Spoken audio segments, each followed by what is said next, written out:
1-800-273-8255. Even though this number was popularized in a song title by Logic a few years ago, the National Suicide Prevention Lifeline is still not an easy number to remember. But that's not the reason that I've never called it. This is Speak the Unspeakable, a series focused on suicide prevention through the lens of lived experience. My name is Scott Teichmer. I'm a suicide preventionist and a suicide attempt survivor.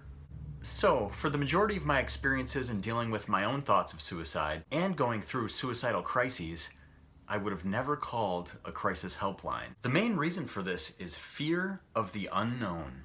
I simply didn't know what would happen if I called. If I did, would they send the police? Would I be taken to a hospital and locked up? Would others find out that I had called the helpline? All of these fears kept me from reaching out for help. It wasn't until I started working in behavioral health that I eventually learned how crisis helplines operate.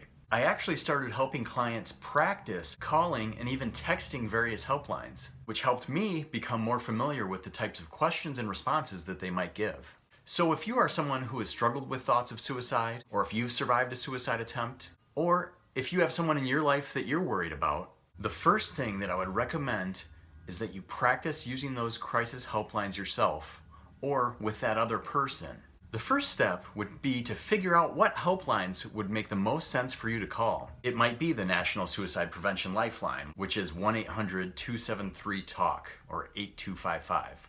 Or it might be the National Crisis Text Line at 741-741, or a variety of other specific helplines that you might prefer to use, such as Trevor Project, the Veterans Crisis Line, or even a peer-to-peer warm line. It might also make sense for you to see what local resources are available and whether or not there's a 24-hour local crisis helpline. Now the next step would be to program those numbers into your phone or into the other person's phone if applicable.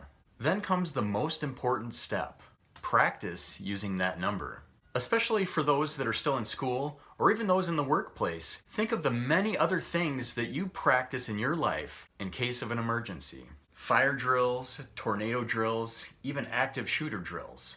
All of these scenarios are important to have a plan for, but we are all much more likely to face a mental health crisis or a suicidal crisis than we are to deal with any of those other scenarios. And when you practice, you can either just call that number and then have a normal conversation with them, tell them what's been on your mind if you've been struggling with anything, or when you call, you can tell the person that you're just practicing and that you want to learn more about what will happen when you call the helpline. And as far as that hard to remember National Suicide Prevention Lifeline, there's good news. Eventually, sometime in the next year, in 2022, we will be able to use a 3-digit number, 988, which will redirect to the National Suicide Prevention Lifeline. Until then, program those numbers into your speed dial and practice, practice, practice. If you like this video, comment, click subscribe, and give a like below. Take a deep breath, now let it out. Roll your shoulders back and hold your head up high.